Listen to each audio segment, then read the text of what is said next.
నెల్లూరు జిల్లా కోవూరు నియోజకవర్గం కోవూరు చాకిరేవి బావి వీధిలో వంగపాటి మాధవి ఇంటిలో అగ్ని ప్రమాదం చోటు చేసుకుంది. దేవుడికి వెలిగించిన దీపం గుడ్డకు అంటుకొని ఈ ప్రమాదం జరిగినట్లు వెల్లడించారు. అదృష్టవశాత్తు ఇంట్లో ఎవరూ లేనందువల్ల ప్రాణాపాయం తప్పింది. ఇంట్లో ఫర్నిచర్తో పాటు 24 గ్రాముల బంగారం, 50,000 రూపాయల నగదు అగ్నికి ఆహుతైందని బాధితురాలు తెలిపింది. స్థానిక యువకులు సకాలంలో స్పందించి మంటలు ఆర్పడంతో పెను ప్రమాదం తప్పింది. బాధితురాలు వంగపాటి మాధవి ఇంటిలో దీపం పెట్టి బయటకు వెళ్లడంతో ఈ అగ్ని ప్రమాదం జరిగిందని తెలిపారు. మేము ఇక్కడ కోవూరు మసీదు వీధిలో నివసిస్తాము. ఇక్కడ చీకరేన్ బావి వీధిలో ఒక ఇల్లు దేవుడికి దీపం పెట్టుంటే ఆ దీపం వల్ల మండి ఇల్లు కాలిపోయింది. ఇంట్లో నివాసం ఉండేవాళ్ళు ఎవరు అక్కడ లేరు. మేము చూసుకొని మసీదు వీధి ముస్లిం పిల్లలందరూ వచ్చి పరిగిస్తూ పక్కింట్లో పైకి ఎక్కి వాటర్ ట్యాంక్లో నుంచి నీళ్ళు వేయడం జరిగింది.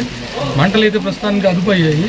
వాళ్ళ ఇల్లు పూర్తిగా ధ్వంసం అయిపోయింది. చాలా పేదవాళ్ళు ప్రభుత్వం వారికి ఏదన్నా దయచేసి సాయం చేయాలని కోరుతున్నామండి. ఎమ్మెల్యే గారు ప్రశాంత్ రెడ్డి గారు మేడం వాళ్ళు చాలా పేదవాళ్ళు, వాళ్ళకి దయచేసి ఏదన్నా సాయం చేయండి మేడం ప్రభుత్వం తరఫున ప్లస్ మీ సంస్థ తరఫున. మరిన్ని అప్డేట్స్ కోసం మన HN9 టీవీ ఛానల్ని సబ్స్క్రైబ్ చేసుకోండి.